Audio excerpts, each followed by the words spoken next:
আমার বাচ্চা এখানে পড়ে, আমার বাচ্চা যদি ইংলিশ মিডিয়ামে না পড়ে বাংলা মিডিয়ামে থাকতো, আজকে আমার বাচ্চার পিছনে আমি এভাবে লাশ খুঁজতাম, আমি পেতাম না। আজকে আমি এই মাঠে এর জন্য, লাশগুলো যেন, দুর্ঘটনা হয়ে গেছে লাশগুলো যেন আমাদের বাবা মার হাতে ফেরত দেওয়া হয়, আমার দাবি একটাই। আর এই ছোট ছোট বাচ্চাদের উপরে, এই স্কুলের শিক্ষকের উপরে যেন কোনো রকম কোনো অত্যাচার না করা হয়। রাত 2টা-1টার সময় নিজে লাইভ দেখেছি, স্টুডেন্টরা এখান থেকে লাইভ করছে যে না, লাশগুলো গুম করার জন্য অ্যাম্বুলেন্স ঢুকছে, বিভিন্ন গাড়ি ঢুকছে, কিসের জন্য?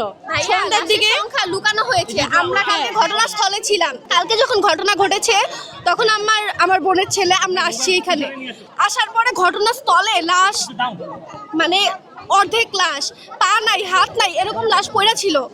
ওখানেই 15-20টা লাশ ছিল, মানে চামড়া নাই, গায়ে হচ্ছে কাপড় নাই। খালারা, কলেজের খালারা ওনাদের ওড়না খুলে মেয়েদেরকে জড়ায় অ্যাম্বুলেন্স উঠাইছে, এগুলো নাকি মারা গেছে। তাহলে এখানে ঘটনাস্থলেই যদি 15-20 জন মারা যায়, তাহলে লাশ কিভাবে 15-20টা হয়? এটার জবাব চাইতেছি আমরা।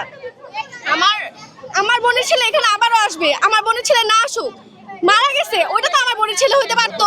ভাইয়া, আমরা অর্ধেক কাটা লাশ দেখেছি এখানে আইসা, অর্ধেক কাটা লাশ পড়ে ছিল, মাথা ফাইটা মচক বের হয়ে এখানে পড়েছিল।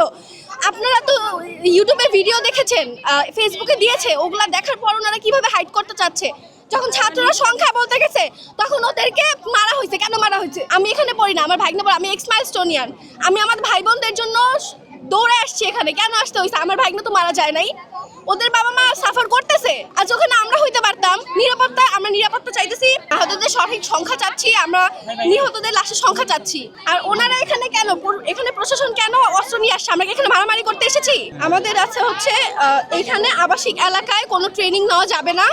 আমাদের নিহতদের লাশের সঠিক সংখ্যা জানাইতে হবে, আহতদের সঠিক সংখ্যা জানাইতে হবে, মৃতদের পরিবারের কাছে মৃতদেহ হস্তান্তর করতে হবে। আর শিক্ষকদের গায়ে কেন হাত তোলা হয়েছে এটার জন্য বিনা শর্তে ক্ষমা চাইতে হবে।